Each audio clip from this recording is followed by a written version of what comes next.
Ciao, Trevor. Hi, Lonnie. How are you doing? Great, thank you. How are you? I'm excellent, thank you, considering the Yes. situation. Okay, before we get started, I would like to give a quick introduction to our listeners. Trevor Tiffany, our speaker of the half hour, carries many accolades with his name, including previously overseeing Team Canada and serving as head swim coach and team leader at 3 Olympic Games.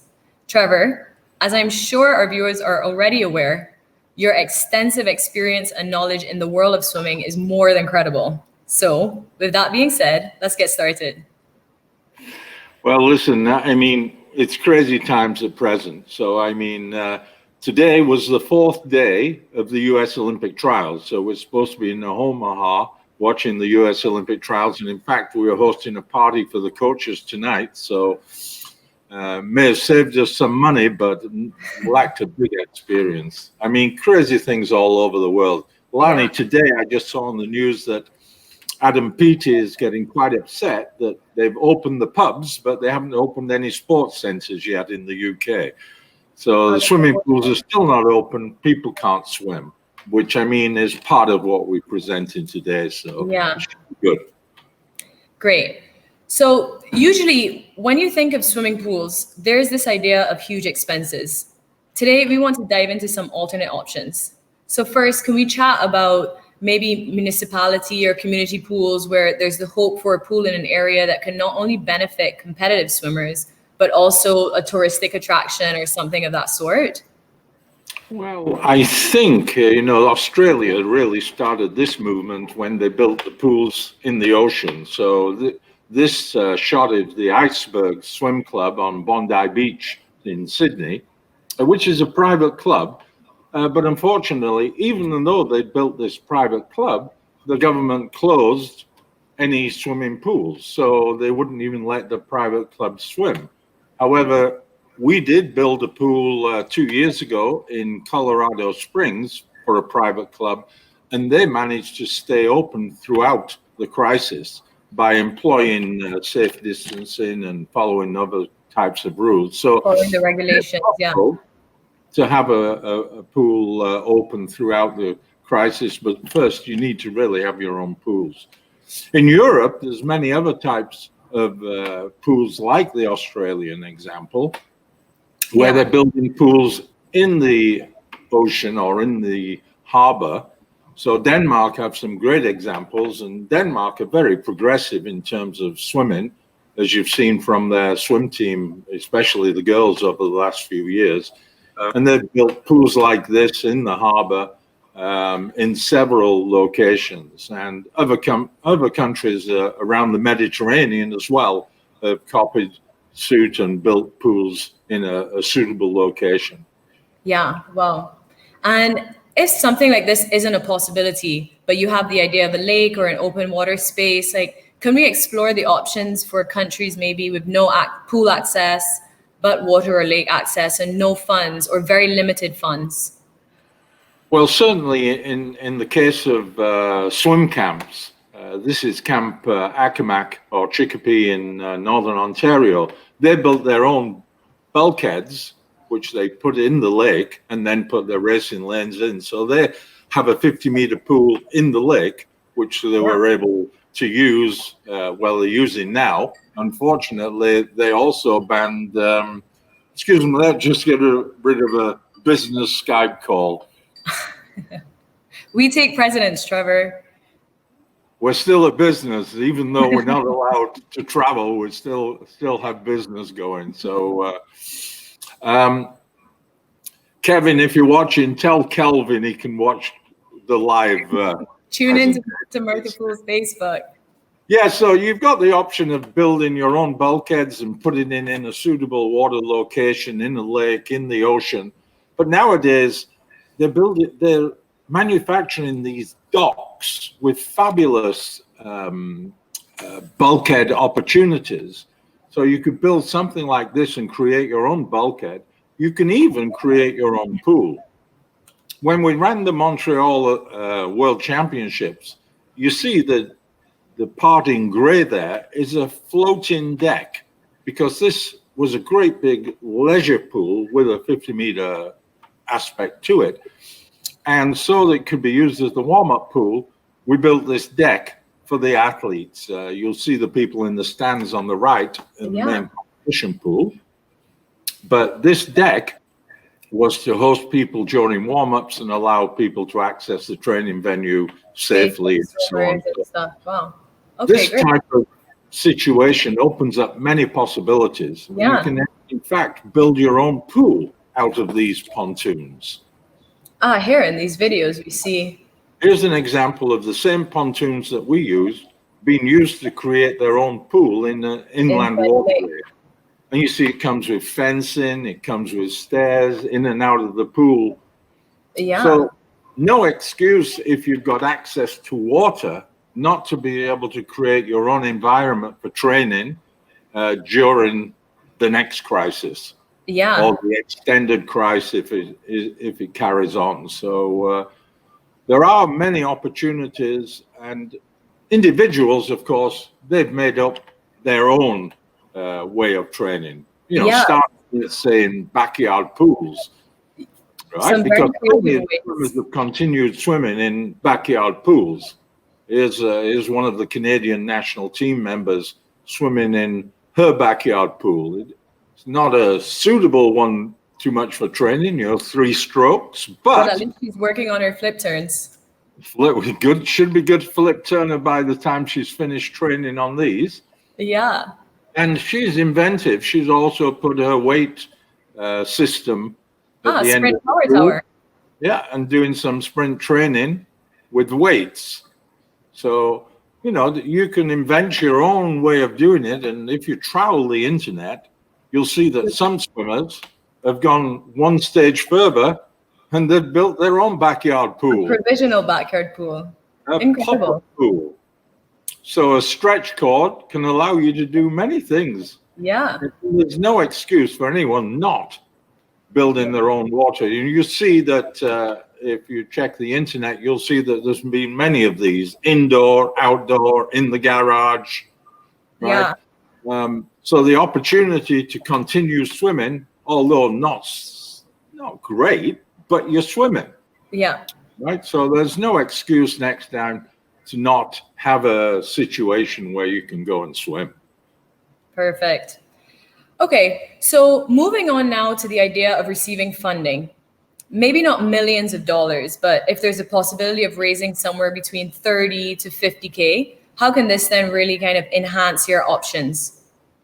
Well, we at Myrtha have been looking at all options, including the container option, right? Putting a pool in a container that can easily be moved to any location. This is an example of a 20-meter container or 20-feet container. 20 foot, yeah. Yeah. But, they also come in 40-foot containers. And here's one going into a private home. Those are options. I mean, again, not ideal, not a great situation. You can even build one for a restaurant with lots of windows.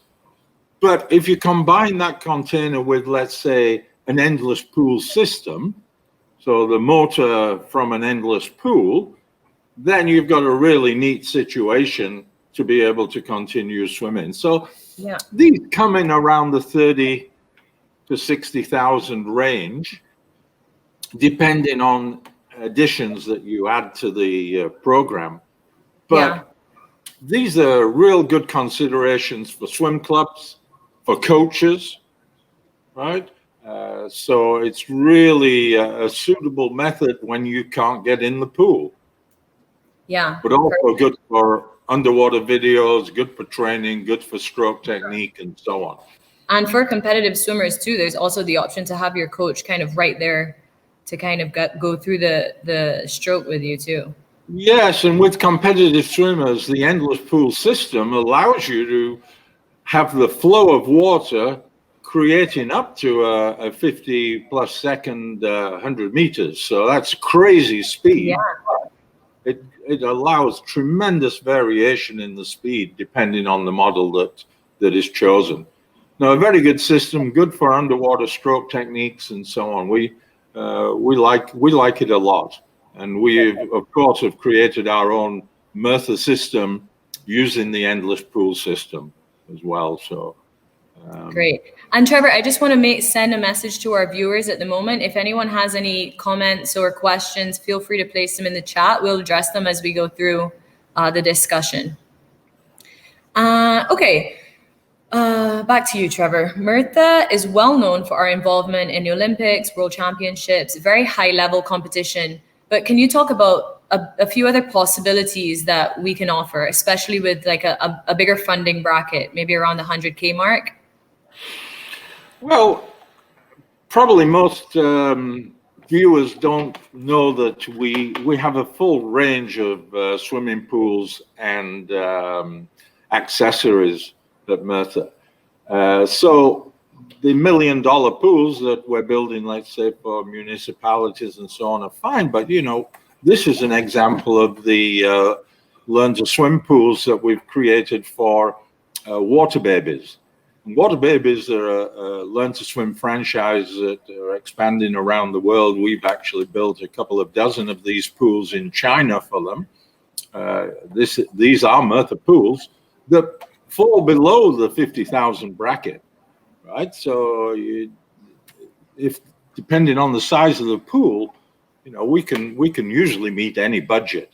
Yeah, and the need. So we've built pools for many swim schools.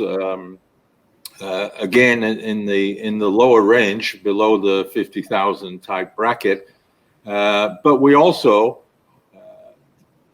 along with swim pools, we build pools for. Look, here's the kids can swim in Canada that have Myrtha pools in their program. But we have different types of pools, not Myrtha, but produced by Myrtha, that fall into that 50 or 100,000 bracket, depending on the size and depending on the location. So these above ground type of pools, this one is called Primavera, the trade name for the pool. It's sold by our pools department, which normally deal with the public and private and club type, small club type situation. But here's a beautiful pool with windows that was actually built for one of the Italian Series A, it's a Premier League in Italy, football teams. Yeah. Has a full range of rehabilitation pools, plus this little lap pool in their facility. We have a video, I think, of Primavera being built. Yeah, of it coming together. You see that Primavera is built very similar to Myrtha. It's a galvanized system, so of course much cheaper. But basically, it can go above ground, it can go in ground. It has a sorry, Trevor, it looks like it's being built within an arena, so it can go pretty much anywhere, correct? Anywhere, indoors, outdoors, anywhere, right? And so they have this strap-in that holds the walls together when you get the pressure of the water in the pool. Yeah. And that's part of the problem with pools. Once you go away from the round shape, right, you have to have a system to hold the walls together so that the pool doesn't spread when you put water in. But as you can see, the Primavera is a really nice model of pool. Yeah. And produces a really nice finished product. On top of that, we have a pool that we call heavy duty pool, which is really for campgrounds and so on. Very strong, robust system. And these pools, you can build 25-meter pools out of the same system for a fraction of the cost of, let's say, a Myrtha pool. Okay. Now I want to get a little bit more technical. Skimmer versus overflow technology. Now, understanding that there's a difference in cost, can you also explain the difference in technologies, maybe for facilities wanting to go with the cheaper option? So, Lani, this is a really important question, right? A skimmer pool is a pool where they have boxes like a backyard pool. There's boxes that the water goes into, is clean, filtered, sent to the filter, and goes away. An overflow pool, which we would normally build for championships, so there are no waves. The water goes over the sides all around the pool. So if we're building a pool for a championship or for a municipality because of the regulations on health and safety, it will normally be 100% overflow pool. Right. And a skimmer pool has the same walls, can be the same size, but has a few boxes around the pool that circulate the water. Therefore, you have no overflow channel going around the pool. So essentially, a drag is created. Yeah, no elaborate piping and so on. So you build them at a fraction of the cost. So the Primavera pool is a skimmer pool. The heavy duty can be overflow, can be skimmer. Okay. But the cost of a skimmer compared with a an overflow pool is probably 50%. Right? Yeah. So whatever cost, if you're asking a Myrtha dealer or you're asking Myrtha directly for a quote, they'll quote you on Myrtha, which is almost 100% overflow pools. Yeah. Right? Because that's what people want. They want a pool for competition and they don't want waves, so they need an overflow pool. But if you're a swimming club and you're not going to use that same pool that you've got for competition, right, then you can build a skimmer pool at half the normal price. For club training. You'll have waves when you're training, but the coaches will love not. That. Yeah. Right? Jinx. Jinx. So, I mean, it's completely different thinking. And yeah. It's different to what we would normally talk about and what we would normally be selling. Yeah. Right? Because we're talking normally in Myrtha championship pools. Exactly. And Pools being up to the standard. And, exactly. Yeah. Okay, perfect. Thank you for that explanation. And then speaking of FINA and FINA standards, now to touch briefly on our partnership with FINA. I know this pandemic, everything is kind of crazy in the world right now. Everything's been put on hold. But Myrtha and FINA together have come up now with this competition pool, an affordable solution for 25 meter by 25 yard pool, no? Can you tell us a little bit more about that? Well, yes. So the viewers may know about Pools for All, but if not, we were in partnership with FINA producing this Pools for All, I was going to say brochure, but really it's a booklet, a very elaborate booklet on how to build a really nice community pool or a championship pool right through to the Olympics. Yeah. So it's available on the FINA website for those who have not seen it. And it's a really good document. However, it starts already with an indoor 25-meter pool with a teaching pool alongside and so on. So we felt there was a big gap for people before you get there. Yeah. From your backyard pool to some sort of pool to the... Especially for smaller countries, countries with less funding, stuff like that. Exactly. So we tried to come up with a product that fits that gap. And we put together this 25 meter by 20 meter wide, so 8 lane competition pool, overflow system all the way around. So all set for competition if need be by FINA regulations. All set for competition. The competition accessories are not included in the price I would talk about because that really is dependent on the client. The client, yeah. You know, how much extras that they want with the pool. But basically, you get the pool shell, you get the mechanical system, you get the water treatment system, you get all the pool piping and so on. You get a supervisor that comes along and helps you put the pool together. A Myrtha certified supervisor along with all mechanical. Certified Myrtha supervisor will come along and work with you to put the whole kit together. Yeah. And this product comes in the $250 to $350 $1,000 mark, right? Which starts to become really affordable, certainly for federations and certainly for swim clubs, many swim clubs around the world. It's 1.5 meters deep, standard depth, so you can dive in at both ends.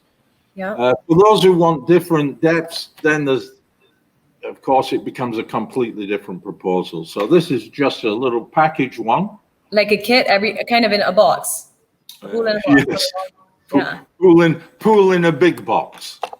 Yes. So, Pool and mechanical and one supervisor in a box. Yes, and yes, well, the supervisor actually travels separately. Oh, okay. As long as you're allowed to travel. At present, no one's allowed to travel, but After the pandemic. Soon, I hope we'll be shipping these around the world. So it's an excellent product, an excellent proposal. It is a Myrtha. And as I say, when we talk about Myrtha, it's a certain type of product where the walls of the pool are coated permanently. So you don't have to worry about tiles. You don't have to worry about cleaning and so on. Whereas the other products have a membrane finish inside the pool, which is quite different. But but still so. Okay. Yeah, I hope that will create some interest in the FINA pool. And and let's say there is interest within the pool. How would then people get into contact? What would you say is the first step if one of our viewers is looking to purchase this pool right at this moment? Well, if you can't get hold of your local Myrtha rep, or you don't know your local Myrtha rep, you can always write to info@myrthapools.com, and we will follow up directly from the company with that. Easy peasy. Easy peasy. Perfect. Well, Trevor, thank you for this super informative session. It seems like we have no questions, from the group. We'll give them maybe another minute or so if anyone has any questions they want to add to the chat. And I just want to say, Lonnie, that we expect to go on another situation where we'll talk about learn to swim pools specifically built for our clients around the world in the different options that they've chosen for learn to swim. So people who are interested in that sort of area, I think that'll be a really good topic. Yeah, perfect. And that would be July 23rd, same place, same time. So Facebook, 4 p.m. CET time. Thursday again. So mark your calendars. We will be back. Nice to see you, Lonnie. I hope to see you in person sometime in the near future. We'll keep our fingers crossed. Yes, Italy is waiting. Maybe September, maybe October. We hope. Thank you again, Trevor. Thanks, Lonnie. Ciao, ciao. Ciao, ciao.